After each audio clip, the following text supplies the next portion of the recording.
Good morning. Foul-mouthed preacher here.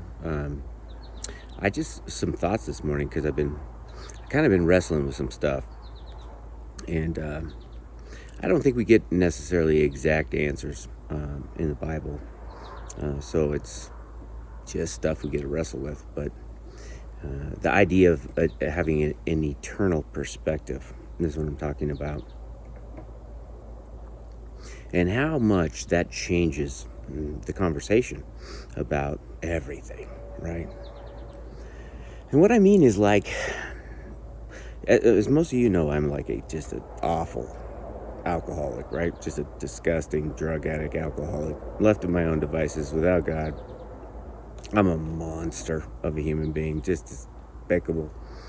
And in getting sober, working some God-ordained programs, we do a lot of this inventory stuff where we get rid of what we call our grosser defects of character.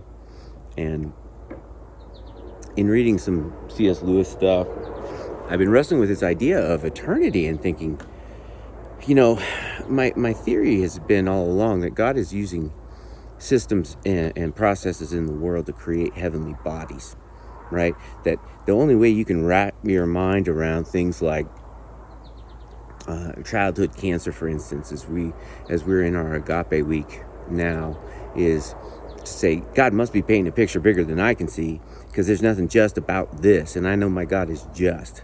But a 3-year-old dying of some kind of cancer that he couldn't possibly have earned by his poor lifestyle. I'm like, here I am, 41 years old. I just got done working out because I'm healthy as can be, and I drank and used drugs for 27 years hard. Like the goal was to see if you could make the world run out. Like that was how I did it, and I'm just healthy and fine, right? And there's some kids we're gonna help this week that never had a cup of coffee, let alone a cigarette, and they're gonna possibly and in all probability, one of them or more won't be with us this time next year, and there's no justice in that, in the way that we can rationalize things. Like when we do the sum and we take all the parts and add them up, there's no justice in that. And I know my God is just, right? So the only explanation for that is he's painting this picture. It's just so big, right? He's painting this enormous, beautiful picture. And it's so big, but I can't see it. You know why? Because my face is right here, right? My face is so close to this fine detail, this minute point, which is me and my life and all this me garbage, that I can't see the big picture. That's the only way I can rationalize that. But when we get rid of our grosser defects, and we think about this eternal perspective, what I'm wondering is, again, with this childhood cancer and things like this, is that I believe God. I know I'm rambling, but let me get back. God is using systems and processes like childhood cancer. Now, I don't think he wants childhood cancer. That's not his thing. He's not like, oh, great, I'm going to create some melanoma just so I can, create systems and processes. No. The fallen world is dark, and there's garbage in it, and it hurts. It's terrible, and God hurts too. God weeps with us, I'm sure. But he can use systems and processes. He creates systems and processes out of things that are awful and terrible and tragic, to create heavenly bodies to be with him in eternity. And that's why we have to have this eternal perspective, right? So God is saying, yes, that is terrible, and my heart breaks. I have kids, and I can't even fathom what it would be like to lose a child, and to think that God voluntarily gave up his first son.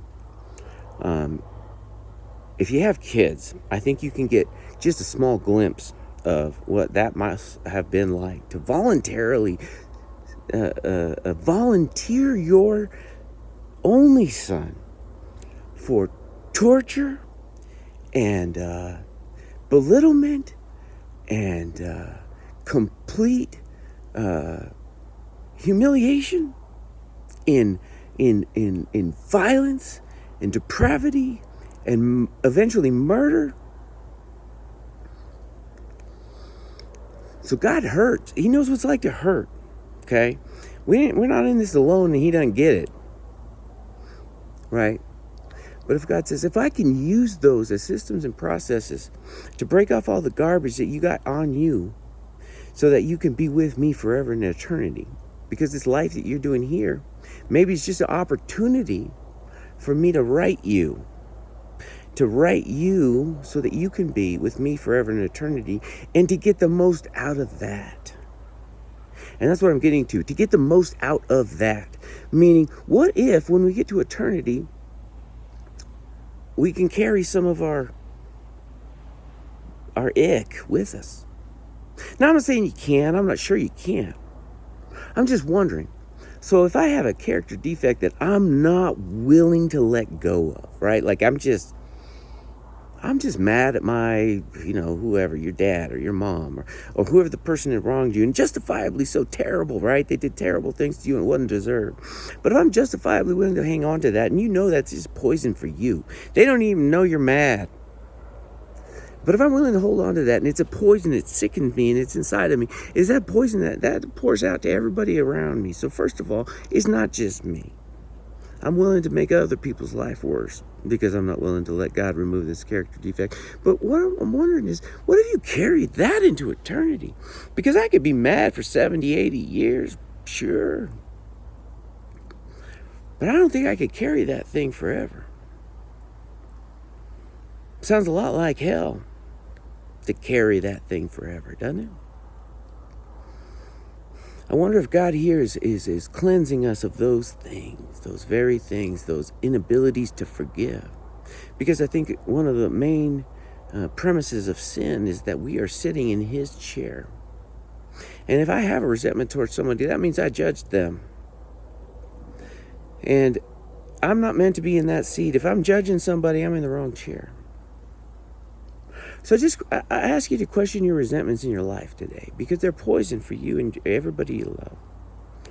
And if you have a resentment against somebody, even if it's justifiable, you are put yourself in the position of judge. And only Jesus Christ, our Heavenly Father, has created a system by which you are only meant to love and be loved. And if you're judging somebody, you're in the wrong chair. And so to just get rid of it, I'm not saying to approve of it. Acceptance doesn't mean approval. They're awful. They did some awful stuff. And you just love them and hope that God can fix them. But maybe you have to love them by staying the hell away from them. I'm not saying that you got to be buddies. But don't keep it for you. Don't carry it around like luggage. It's not yours to carry anymore. Surrender it. Drop it at the feet of the cross. God sent his only son for us. And like I said, that is not, we toss that around like it's no big deal. Just because he's God, he could handle that. That's a big deal.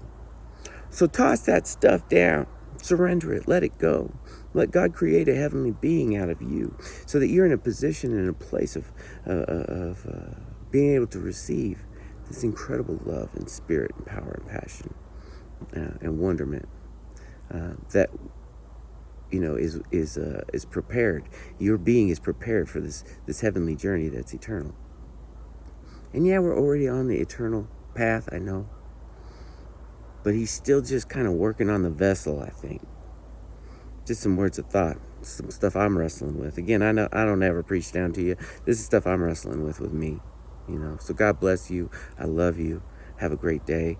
Please send comments and stuff in. Like, Dylan, why do you talk with an accent sometimes when you're on the video camera? I don't know. It just happens. And I wish it didn't, but he's still working on me too. I love you guys. God bless you.